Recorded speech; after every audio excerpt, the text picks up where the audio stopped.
El siguiente programa es una producción de la Facultad de Ciencias Económicas y Empresariales, Economía y Negocios. Le damos una cordial bienvenida al programa de Economía y Negocios, donde el principal objetivo es abordar temas relacionados con la economía, con la sociedad y su funcionamiento. De igual manera, en este programa se ofrecen temáticas y tendencias vinculadas con los negocios. Agradecemos a la Facultad de Ciencias Económicas y Empresariales y al Canal 11 de Televisión Universitaria de la Universidad Autónoma Gabriel René Moreno por apoyar e impulsar este programa. ¿Qué vamos a tener en la sesión de hoy? Vamos a tener una entrevista especial. Vamos a estar hablando sobre la economía boliviana en el 2022, sus riesgos y sus perspectivas. Para ello vamos a tener un invitado especial, vamos a tener al profesor de la Facultad de Ciencias Económicas y Empresariales, al licenciado Marco Antonio del Río, y en tal sentido les invitamos a que nos acompañen en este programa especial.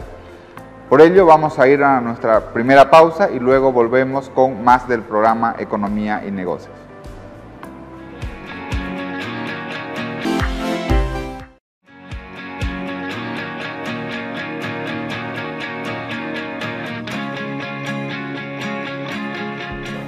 Como habíamos hablado previamente, hoy tenemos una entrevista especial. Estamos con el profesor Marco Antonio del Río, en el cual vamos a estar hablando sobre la economía boliviana en el 2022 y sus riesgos y perspectivas.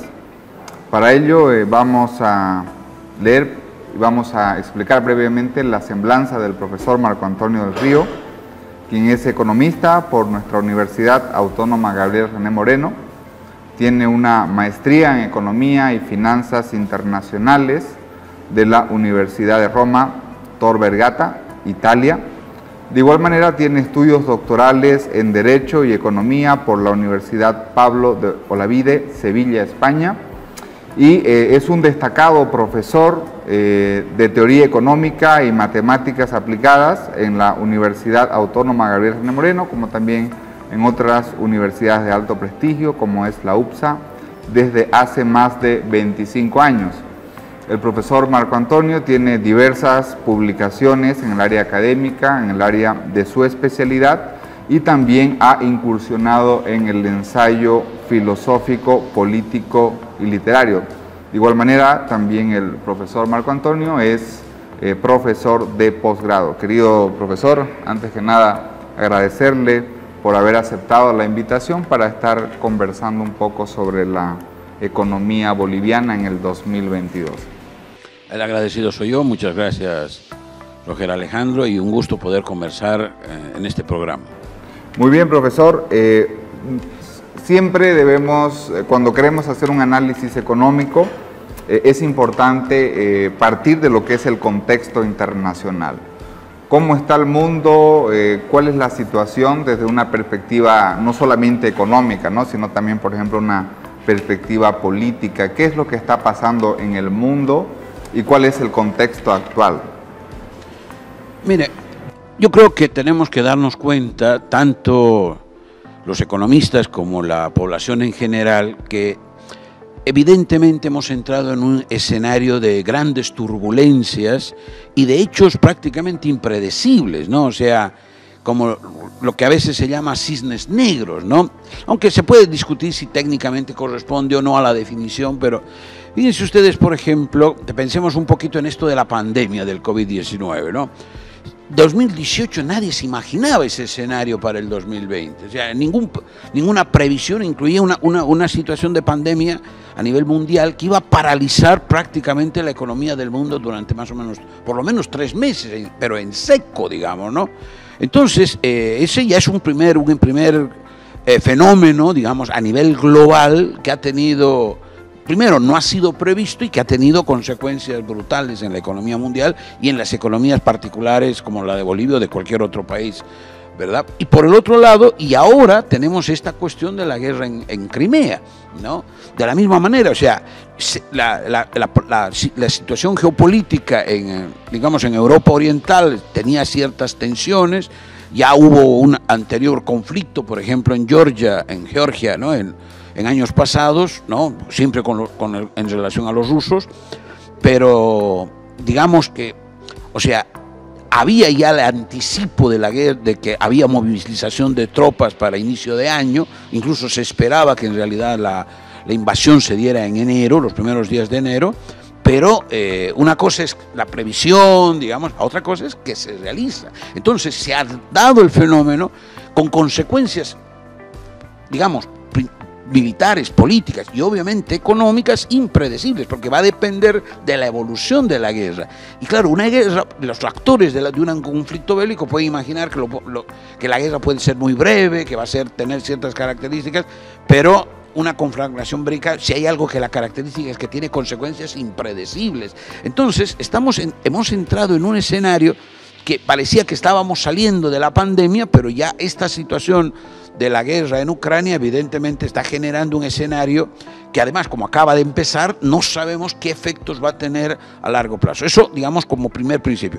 Lo otro que estamos viendo, digamos, con enorme impacto son las reacciones de Europa, de Estados Unidos, ¿no?, etcétera, en respuesta a la guerra, con medidas de cuestiones de economía y que nadie hubiera imaginado hace unos cuantos años, ¿no? Entonces, a mí me parece que lo primero que tenemos que darnos cuenta es que el escenario para el 2022 en adelante ha entrado en un escenario donde se hace muy difícil hacer previsiones, pronósticos, digamos, porque estamos viviendo tiempos de gran cambio, ¿no?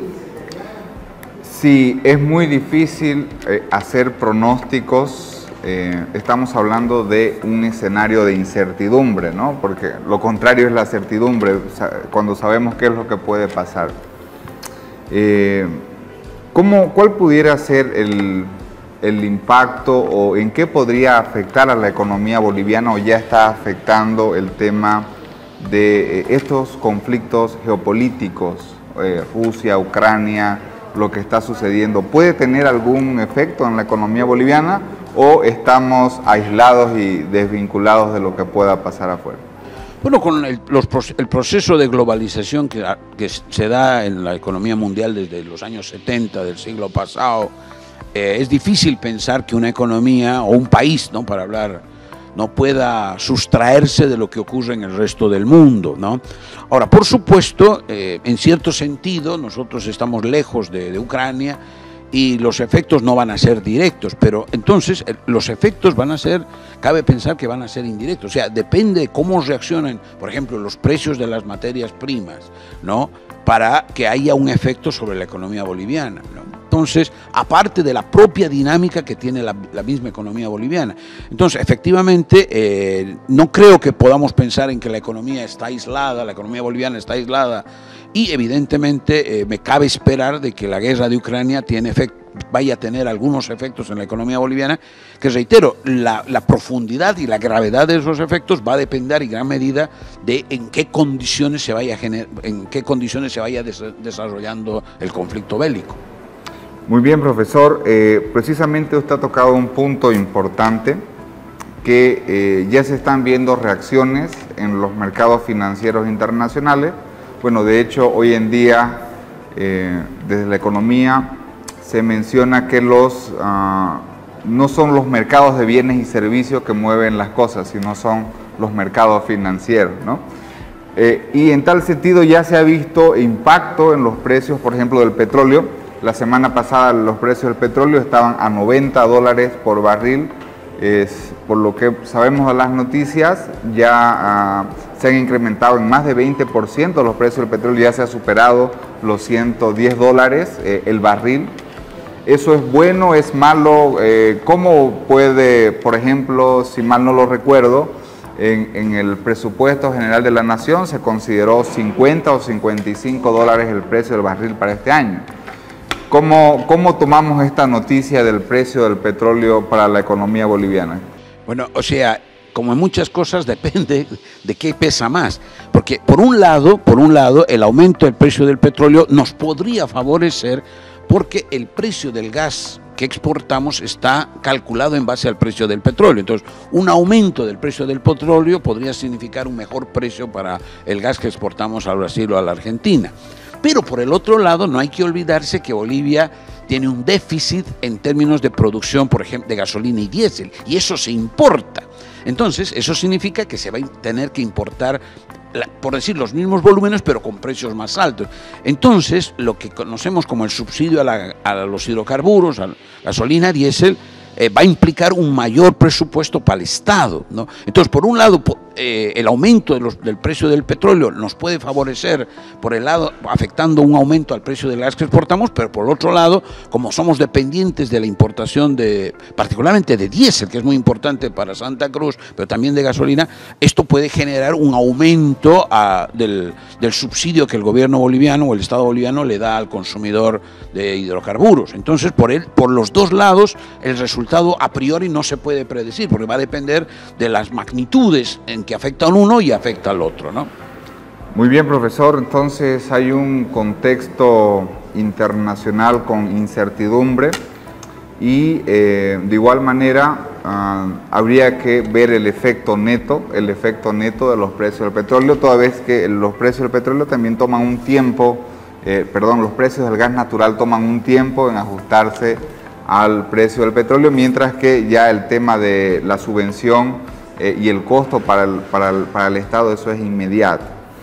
Yendo un poco a lo que es la economía boliviana, en su lectura de economista y académico, ¿cómo podríamos ver la economía boliviana en su conjunto?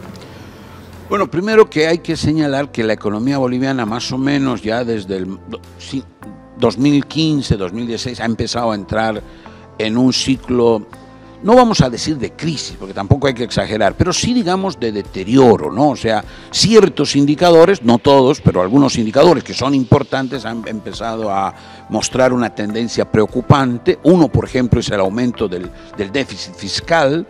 Uno, que es importante, o sea, el gobierno se ha hecho cada vez más evidente que estaba gastando más de lo que eran sus ingresos, uno. Luego, el aumento de la deuda pública, tanto interna como externa, ¿no? Que es también un indicador, digamos, que a largo plazo tiene efectos. Y por el otro lado, problemas en el sector externo. Bolivia ha estado recibiendo menos divisas por diferentes conceptos de las que ha estado necesitando, que se ha traducido en la caída de las reservas, ¿no? Entonces, estos indicadores son importantes. Ahora, hay indicadores que no han sufrido todavía, digamos, mayor impacto. Por ejemplo, inflación ha estado muy baja, ¿no? Pero estos indicadores son importantes porque hacen a la gestión, digamos, global de la economía y del sector público, y estos indicadores ya mostraban tendencias preocupantes y se han agravado con la situación de la pandemia. Entonces, la economía boliviana ha entrado en un escenario, digamos, de fragilidad. La pandemia ha agravado ese problema. Y si bien el 2001 ha sido un periodo de recuperación, pero el golpe, digamos, de la cuarentena y de la pandemia ha sido muy severo. Entonces, a mí me parece que recién se estaba queriendo salir, digamos, o se estaba en plan de recuperación. Ahora, no hay que olvidarse que eso en el contexto de una economía que secularmente tiene gravísimos problemas, por ejemplo, el problema de la informalidad. Un país donde se estima que más del 60% de la población, siendo conservador, vive en el sector informal, obviamente es una economía que tiene un problema de fondo, tanto la economía en términos de su productividad como el Estado en términos de su capacidad de captación de impuestos. Entonces, estamos en un escenario complejo, ¿no? De una economía con grandes fragilidades, ¿no? Algunas de coyuntura, otras muy, digamos, seculares, antiguas, ¿no? En un escenario donde ha aumentado la incertidumbre, ¿no? Usualmente en la economía se tiende a soluciones de esquina, ¿no? Por un lado dicen el mercado, el libre mercado. Por otro lado, se señala, no, el gobierno debe ser el impulsor de la economía. ¿Debemos caer en esas soluciones de esquina o puede haber tal vez un punto intermedio? Yo un poco pensando en las políticas públicas y qué hacer para el crecimiento de largo plazo. Claro. En realidad, desde el punto de vista, digamos, más allá tratando de ser realista, ¿no? Porque, digamos, o sea, se puede imaginar como usted dice, soluciones de esquina, ¿no? Y desde posturas, digamos, ideológicas o de principios, la solución ideal para un socialista sería que el Estado maneje la economía, y desde el punto de vista, digamos, de la gente más liberal o más anarcoliberal, que sea el sector, el mercado el que arregle todo. Pero en la realidad lo que se va a tener que plantear es una conjunción de estos dos sistemas. Entonces ahí, en realidad, lo que uno esperaría es una suerte de división del trabajo, ¿verdad? ¿En qué sentido estaríamos hablando de una división del trabajo? Que la evidencia nos muestra que el mercado, guiado por la iniciativa privada, es el mecanismo más eficiente para la creación de riqueza, para la producción, para fomentar la producción. Entonces, en ese sentido, el mercado tiene que tener, digamos, cierta prioridad para llevar adelante los procesos de producción. Ahora, eso no impediría que el Estado intervenga y oriente, dentro de ciertos límites, digamos, cierto tipo de producción que al Estado le interesa desde el punto de vista de sus objetivos políticos. El problema está en que muchas veces la intervención del Estado puede ser muy negativa para la producción, ¿no? Muchas veces, digamos, se plantea el tema, por ejemplo, de que lo fundamental sería que el Estado se ocupe de la distribución, pero el problema es que si la distribución, o sea, si los procesos de distribución impulsados del Estado son muy fuertes, pueden terminar neutralizando la capacidad de creación de riqueza del sector privado. Entonces, en ese sentido, digamos, los gobiernos, los estados tienen que tener un cierto grado de cautela en cuanto a sus políticas para no frenar la capacidad productiva de los agentes privados. En ese sentido sería una suerte de división del trabajo o con lo que a veces se dice un trabajo, digamos, de esfuerzo compartido entre el sector privado y el sector público, ¿no? Pero reitero, muchas veces, especialmente en países como Bolivia y otros, se tiende a querer soluciones más extremistas, y eso evidentemente no ayuda, por lo menos en mi opinión, a mejorar las condiciones de vida de la población. En función de ese objetivo de mejorar la vida de la población, que debería ser obviamente el objetivo meta estrella, ¿no es cierto? Mejorar el bienestar social. Desde su perspectiva, cuáles son los principales riesgos que están o pueden afectar a la economía boliviana desde una perspectiva económica? Bueno, a ver, si lo que nos interesa es el bienestar de la sociedad, el bienestar de la gente, primero está el tema de que la gente pueda generar ingresos, ¿no? O sea, pueda trabajar con cierto grado de autonomía y libertad, cosa que pueda ganarse honradamente, por decirlo así, la vida, ¿verdad? Ese esfuerzo, en una sociedad moderna, ¿cómo se gana honradamente la gente la vida? Yendo al mercado, yendo a ofrecer, si puede, bienes y servicios como productor o su mano de obra como trabajador, ¿no? Entonces, esa es la forma, ¿no? Entonces, en ese sentido, el Estado debe favorecer esa lógica y, evidentemente, debe mirar, en mi opinión, con buenos ojos la capacidad de creación de puestos de trabajo, tanto por cualquier persona, por cualquier empresa, ¿no? Entonces, en ese sentido, las condiciones para la producción tienen que ver desde el punto de vista de los incentivos del Estado. Ahora, estos incentivos del Estado muchas veces no se van a traducir en términos de qué hace el Estado, sino más bien en cómo se plantea la relación del Estado con el ciudadano. Entonces, por ejemplo, si los impuestos son excesivos, ¿no? Eso genera, ¿no? un desánimo en el esfuerzo productivo. Ahora, es más, fíjense ustedes, cualquier manual de macroeconomía nos dice claramente que un aumento de los impuestos tiene efectos recesivos, ¿no?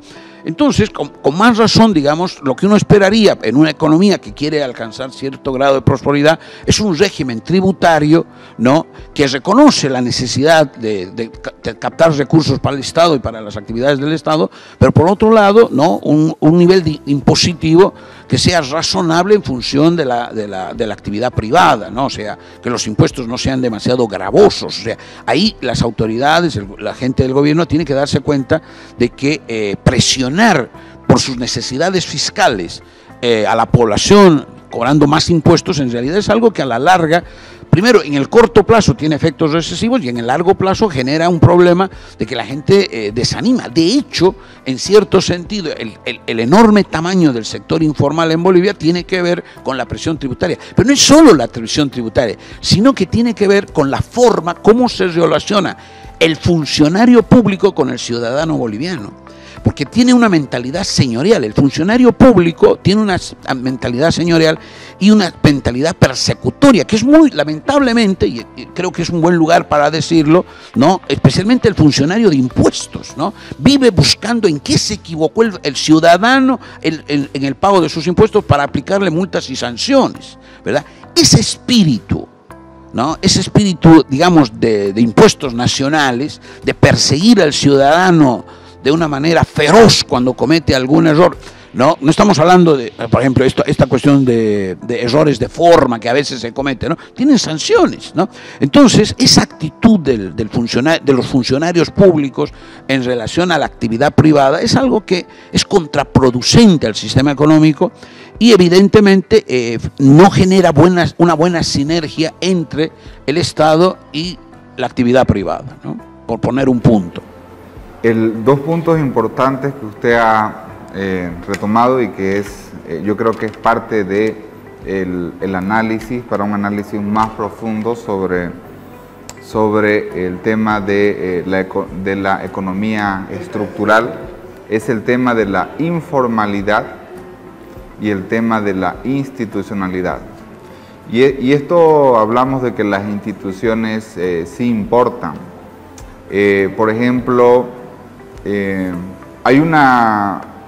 por ahí hay un fundamento de que tenemos una gran parte de la población económicamente activa que es informal y a lo mejor es racional desde el punto de vista de ellos de ser informal, porque obviamente al comparar los beneficios y costos, los costos son altos y los beneficios son bajos, ¿me entiende, no?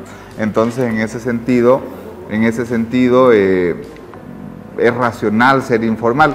¿Qué se debería realizar? Bueno, ya mencionó una parte impositiva.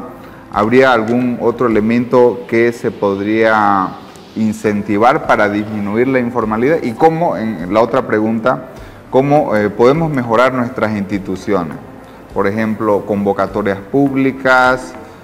Bueno, una parte también importante de la institucionalidad son los niveles de corrupción, ¿no es cierto? Que por ahí nos destacamos, pero de forma negativa.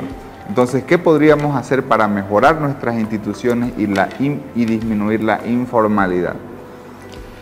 Bueno, vamos primero por el tema de las instituciones, ¿no?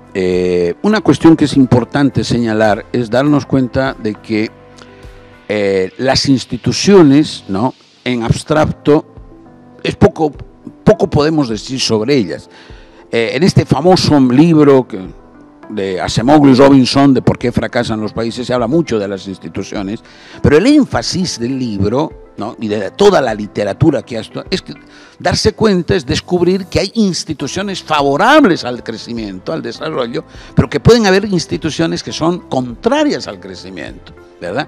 Entonces, en ese sentido, ¿no? El desafío para una sociedad como la boliviana es identificar las instituciones que permitirían que la economía crezca y que mejoren las condiciones de vida. Y probablemente nosotros en Bolivia tenemos muchas instituciones más bien que son lo contrario, ¿no? Cuando decimos instituciones hablamos de reglas de juego, pero la lógica con la que funcionan ciertas organizaciones tiene que ver con esto. Yo he mencionado el caso de impuestos y se podría seguramente mencionar más, ¿no? Entonces lo que nosotros tenemos en Bolivia es un problema de una infraestructura, por decirlo así, institucional adversa al crecimiento. Entonces habría que plantearse, ¿verdad?, la identificación de los puntos de reforma que se necesitaría para tener instituciones más bien favorables al crecimiento. Pero, y aquí viene un punto muy importante que creo yo, esto tiene que ver no solamente con las instituciones, reglas de juego, organizaciones, sino el comportamiento de los agentes económicos. Y cuando digo comportamiento de los agentes económicos, estamos hablando de la conducta de las personas de carne y hueso. Y ahí me parece que en Bolivia tenemos un grave problema de déficit moral, Lamentablemente, aunque uno quiere hablar de economía, pero termina... ¿Por qué? Porque cualquier sujeto, ¿no? Cualquier persona, llega a un cargo público o alguna cuestión por ahí y empieza a hacer de las suyas, por decirlo de alguna manera. El problema de la corrupción. Y ahí está esta cuestión que es muy preocupante, en mi opinión, que es el hecho de que normalmente el ciudadano común, ¿no? La persona común, nos desgarramos las vestiduras sobre la calidad de políticos corruptos que tenemos. Pero los políticos corruptos, ¿de dónde salen? Salen de la propia sociedad. Entonces, los niveles de corrupción de nuestros políticos responden a los niveles de baja estatura moral de nuestra propia sociedad. Entonces, me parece que, aunque uno quisiera plantear reformas de tipo organizativo, etcétera, etcétera, hay un problema de fondo, que es cómo concibe el boliviano su relación con su sociedad. Porque me da la impresión que el boliviano, por ejemplo, ¿no? Para el boliviano común y corriente, lo bueno es aquello que lo beneficia, lo justo es aquello que lo beneficia. No se guía por principios abstractos. O sea, es bueno ser honrado si me beneficia en cierta coyuntura ser honrado, pero no va a ser malo robar si me conviene a mí robar, ¿no? Entonces, estoy hablando de eso, de estos elementos, de que el ciudadano, el boliviano, en mi opinión, común y corriente, no se guía por principios, se guía por intereses muy concretos y particulares. Y eso hace que, como no se guía por principios, se guía por intereses concretos, lo que es malo puede ser bueno para él. Y lo hace, ¿no? Entonces, obviamente, con un, por decirlo así, con un material humano, con esas características, se hace muy difícil, en mi opinión, pensar en reformas institucionales, porque al final también se van a corromper. Lamentablemente es una visión un poco negativa, pero me parece que es necesario expresarlo así, porque no veo otra alternativa, ¿no? En realidad hay ciertos elementos que se pueden proponer, por ejemplo, reducción de impuestos, etcétera, etcétera, pero el tema está en que vivimos en una sociedad donde muchos problemas más o menos se pueden identificar, pero ahí surge el problema de que hay quien gana con las cosas como están y por lo tanto la voluntad de reforma es muy baja, ¿no?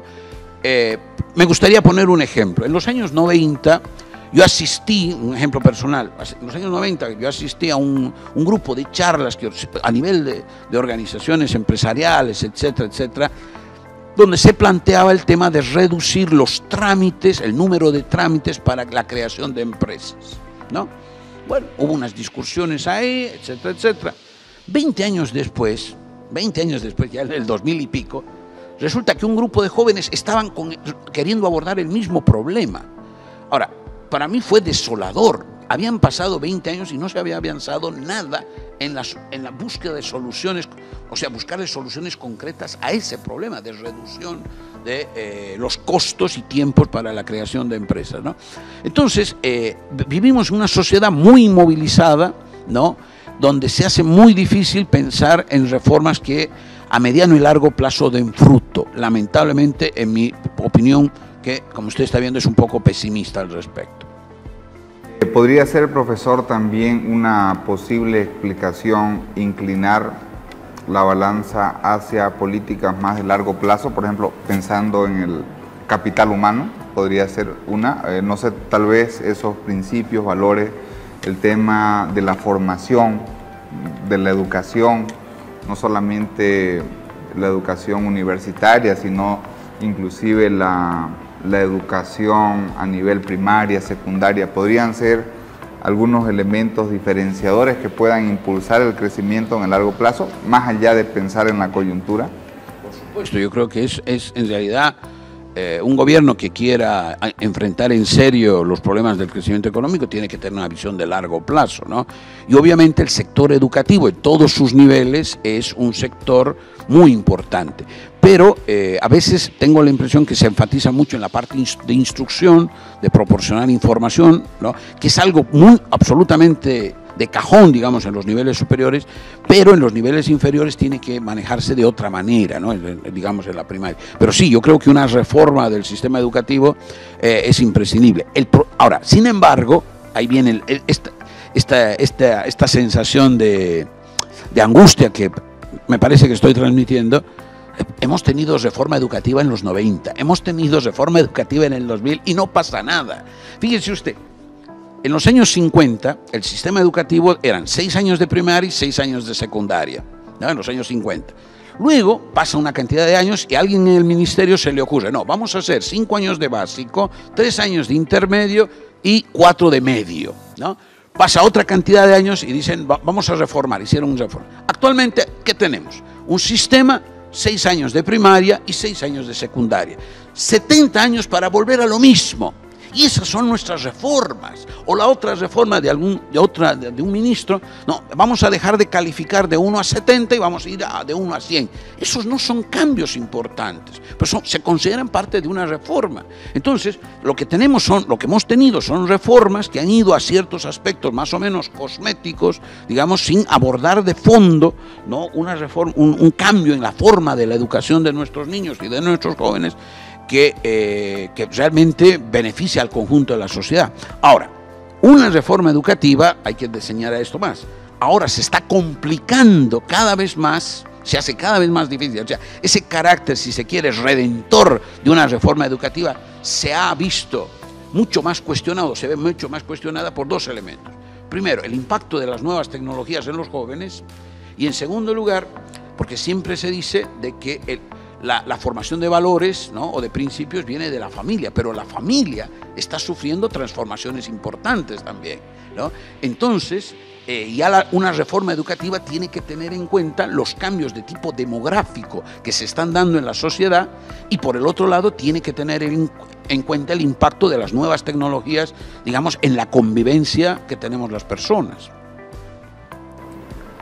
Excelente, profesor. Hablando básicamente de lo que hemos visto, lo que son los riesgos principales de la economía boliviana, y también se ha mencionado de problemas ya estructurales, no necesariamente coyunturales.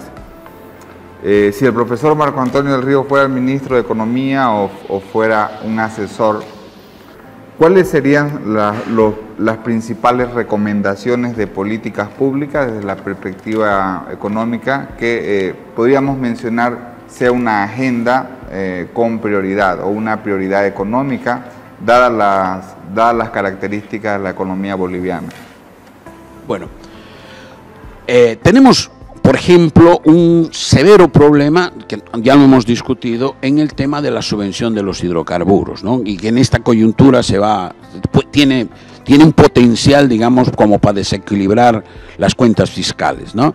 Ahora, no está de más recordar el origen del problema. El origen del problema son precios fijados por el sector público, precios rígidos que no se han movido. Y que cuando el gobierno del presidente Morales los quiso mover, tuvo una reacción ciudadana muy grande porque la gente se había acostumbrado a esos precios. Entonces, paradójicamente, por ejemplo, una cuestión para tratar este tema de tratar de reducir el subsidio a los hidrocarburos, que corre el riesgo de volverse un tema importante, sin embargo, está el problema de cómo lo va a enfrentar un gobierno considerando la posible reacción del pueblo boliviano, ¿no?, que lo hemos visto, reitero, en un momento anterior. Ahora, un fenómeno que también está yendo en esa dirección, ¿no?, que hay que mencionar, es el tema de que el Banco Central ha estado perdiendo sus reservas, ¿no?, cada vez más reducidas, pero claro, eso en realidad, ¿qué nos revela? Nos revela que el tipo de cambio en realidad no está en su equilibrio digamos, de mercado, ¿no? O sea, hay un precio oficial que no encaja, no está correspondiendo a los equilibrios de la economía. Ahora, entonces uno diría que en la actual coyuntura debería devaluarse, ¿no? El problema nuevamente es una rigidez que se introduce en el pasado. Recordemos que el tipo de cambio, que se tenía un régimen de cambios graduales, ¿no? O sea, el tipo de cambio subía, en algún momento lo hacían bajar, sin generar traumas ni complejos, porque respondía a la filosofía de mediados de los 80 de un tipo de cambio real y flexible, ¿no? Un tipo de cambio único, real y flexible, ¿no? Entonces se introduce ese sistema que le dio gran flexibilidad al manejo de la política monetaria y cambiaria por parte del Banco Central, pero en noviembre del 2011 decidieron que se quedaba hiperrígido en 6,96. Ahora, el problema estaríamos, en mi opinión, en una coyuntura donde se justificaría una devaluación, ¿no? Pero está esa rigidez prácticamente más de 10 años con un tipo de cambio fijo, donde los agentes económicos se han acostumbrado a vivir con ese tipo de cambio fijo. Entonces, si usted me dice, si usted fuera ministro o asesor, yo le diría, hay que devaluar, sí, pero el problema es, ¿no?, el costo, no solo posiblemente político, sino la reacción en términos de expectativas, ¿no? Entonces, en ese sentido, paradójicamente, ciertas decisiones de política económica del pasado han complejizado, han introducido, mejor dicho, han introducido ciertas rigideces que hoy complejizan la toma de decisiones actuales, ¿no? Y otro ejemplo que podemos mencionar es es el tema del préstamo que se hizo en el 2012-2013, ¿no? Y el 2018 de 2.000 millones de dólares, ¿no? Bueno, seguramente en el 2012-2013, cuando se hizo la emisión de estos bonos soberanos, la expectativa es que en 10 años se iba a poder pagar sin mayor drama, porque los indicadores mostraban mucho optimismo al respecto, ¿no? Llegan los 10 años y la situación de la economía ya no permite pagar y el gobierno ha tratado de buscar un mecanismo de conversión de deuda, ¿no? Entonces, lo que estoy queriendo decir es que yo veo, digamos, un escenario que para la toma de decisiones de política económica está muy complejizado, está muy difícil, me parece, para el gobierno tomar decisiones, pero además con riesgos políticos importantes, y claro, eso paradójicamente, o no paradójicamente, naturalmente, inhibe a los gestores de la política económica de tomar esas decisiones. Entonces, están apostando razonablemente, hasta diríamos racionalmente, están esperando que las cosas se corrijan naturalmente. Pero claro, el riesgo es que no se corrijan y los problemas se complejicen más. Una de los elementos importantes, y esto podemos mencionarlo desde el punto de vista de la historia económica, es recordar lo que pasó en el 2002, no sé, cuando cae Gonzalo Sánchez de Lozada. Posiblemente la situación había un déficit fiscal que era importante y se quisieron hacer dos medidas. Una, lo que es la creación de un impuesto al salario, y la otra también estaba relacionada con la eliminación de subvenciones. Dadas las características de la economía de nuestra cultura, el boliviano en general no está muy culturizado al pago de impuestos, ¿no? O por otra parte, como usted mencionaba, si nos acostumbran a que nuestra gasolina o nuestro diésel está subvencionado y después nos lo suben de golpe, posiblemente hay reacciones que son fuertes. Podrían ser fuertes usted mencionaba algo así como anclaje más o menos, ¿no? De que las expectativas pueden ser muy sensibles, no sabemos qué es lo que pueda pasar. Por ejemplo, ¿qué pasaría si el día de mañana, bueno, ya el tipo de cambio está a 6.96, se baja a 7? Entonces, un pequeño movimiento podría causar una reacción bastante fuerte. No sé, por ejemplo, es probable de que los depositantes o los ahorristas se lancen a los bancos y quieran cambiar sus bolivianos a dólares o algo así. ¿Podría este tipo de anclaje y de mantener la tipo de cambio, precio de combustible fijo, causan estas distorsiones? Pensemos el escenario del 2002, ¿no? El 2002, la medida que voy a mencionar es esta. La brecha entre el tipo de cambio a la compra y el tipo a la venta era de 2 centavos, ¿no? O sea, porque está regulado por el Banco Central y era de 2 centavos. Y el directorio del Banco Central decide aumentarlo a 4, ¿no? Entonces resulta de que la reacción ciudadana fue feroz, ¿no? Todos los políticos de oposición, Evo Morales y todos los demás, salieron protestando que había una devaluación. No era una devaluación, era simplemente una ampliación del margen de la brecha, ¿no? del spread cambiario, ¿no? Pero fue tomado como una señal negativa de política económica, además en el contexto que usted muy bien ha señalado, que no en una situación de crisis fiscal, ¿no? Y que el gobierno estaba en una situación de penuria, ¿no? No tenía, como decimos vulgarmente, no tenía plata. Entonces, al final la reacción ciudadana reacción ciudadana y política fue tan grande que finalmente el presidente de la época, Sánchez de Lozada, aparece en la televisión con el presidente del Banco Central y dice vamos a suspender la medida. O sea, tuvieron que retroceder en la medida, ¿no? Entonces, yendo ya al contexto actual, bueno, algo parecido ocurrió con la famosa anulación del decreto que subía el precio de los hidrocarburos en los años 2000, ¿verdad?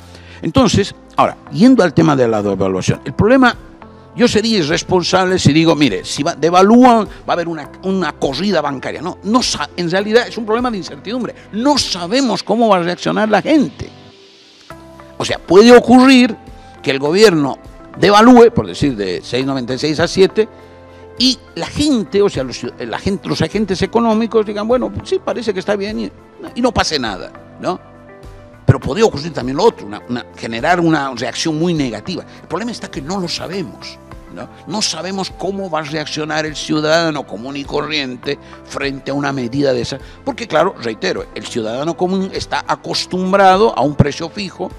Ahora, ¿por qué nuestro temor? Porque está el temor de que el ciudadano común y corriente que no sabe leer la balanza de pagos y no tiene por qué saberlo, ¿verdad? O sea, el ciudadano común y corriente vive de su trabajo, no vive de estudiar los indicadores macroeconómicos. Entonces, el ciudadano común y corriente muy probablemente va a decir, si está cambiando es porque algo está mal, ¿no? Entonces, esa es la interpretación que nosotros damos a ese escenario, ese es el riesgo que vemos, que es un escenario de incertidumbre, porque no sabemos en principio cómo va a reaccionar el ciudadano común y corriente, pero la racionalidad nos dice que si está acostumbrado, y conociendo la historia económica de este país, ¿no?, a un precio fijo, va a interpretar ese cambio como que algo está en problemas, y ahí está donde no sabemos qué va a hacer. Sería muy difícil, profesor, hacer un experimento y decir, no, a ver, devaluemos y veamos qué pasa, desde que fuera como una especie de laboratorio, ¿me entiendes? Muchas veces ya eso tal vez lo podríamos hacer en otra situación, en otro ejemplo controlado, pero hacer ese tipo de políticas y experimentar con las personas y con la reacción de los agentes económicos es bastante complicado, ¿no? No, eso difícilmente se va a animar a hacer el gobierno, ¿no? O sea, ningún gobierno, porque está el tema de las repercusiones, ¿no?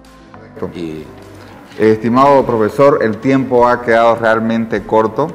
Queremos cerrar esta entrevista con usted. Básicamente, si nos pudiera, desde su perspectiva, señalar qué es lo que nos espera o qué nos podría esperar para este 2022. Usted ha mencionado de que no podemos tener una bola de cristal y decir qué es lo que va a pasar. Hay mucha incertidumbre a nivel internacional, a nivel nacional también, pero más o menos, ¿qué expectativa podríamos tener en términos económicos? Yo creo que lo principal es que frente al efecto recesivo que generó la cuarentena y la pandemia, porque a mí me gusta distinguir, ¿no?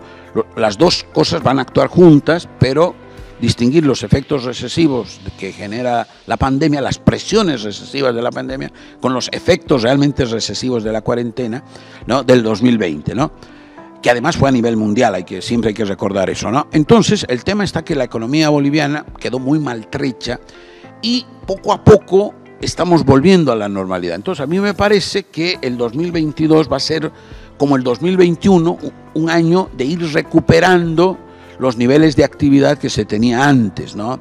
De alguna manera, ¿no?, especialmente cuando uno va por la ciudad, ve cómo la pandemia afectó la economía, ve los negocios cerrados, locales en alquiler, etcétera, ¿no?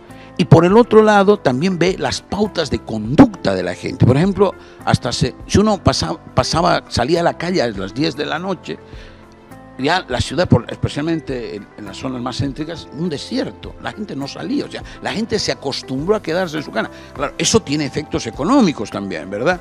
Poco a poco estamos volviendo a la normalidad, ¿no? Entonces, en mi opinión, va a depender mucho de la evolución de la pandemia, ¿no? Todo indica que se está ya saliendo de ella, a no ser que aparezca una nueva variante más mortífera, digamos, pero todo indica que estamos saliendo. Entonces, el 2020 a mí me parece que más allá del escenario de incertidumbre que se tiene, va a ser un año de recuperación de la normalidad, ¿no? Pero, como hemos podido analizarlo en este programa, con grandes amenazas, ¿no? Y donde se va a jugar mucho la capacidad de gestión de política económica del gobierno, ¿no? Tanto para lo que viene de afuera como las respuestas que pueda dar frente a, digamos, embates adversos, ¿no? Muchísimas gracias, profesor, le agradecemos por su tiempo y sin duda alguna ha sido una conversación bastante interesante sobre lo que es la economía boliviana en el 2022, sus riesgos y perspectiva. En tal sentido, vamos a una pausa y continuamos con el programa.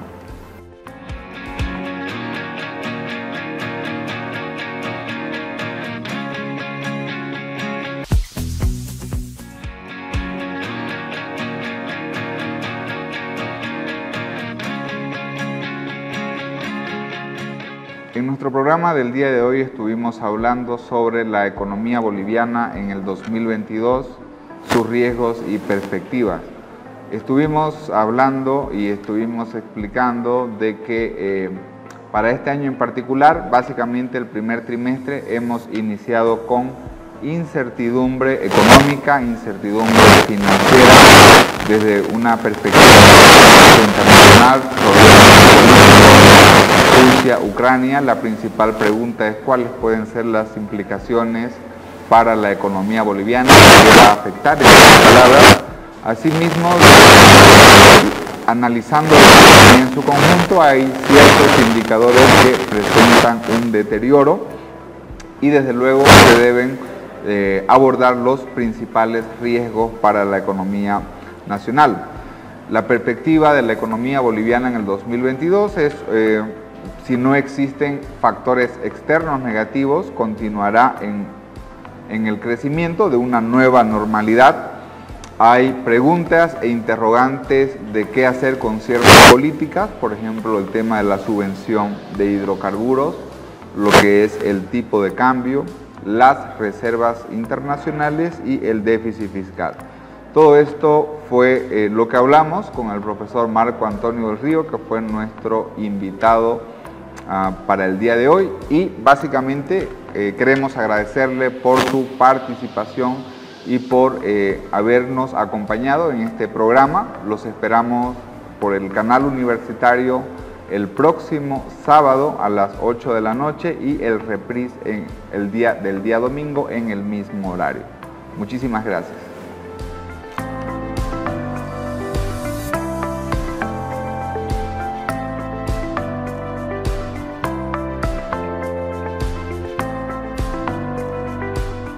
Economía y negocios llegó gracias a la Facultad de Ciencias Económicas y Empresariales.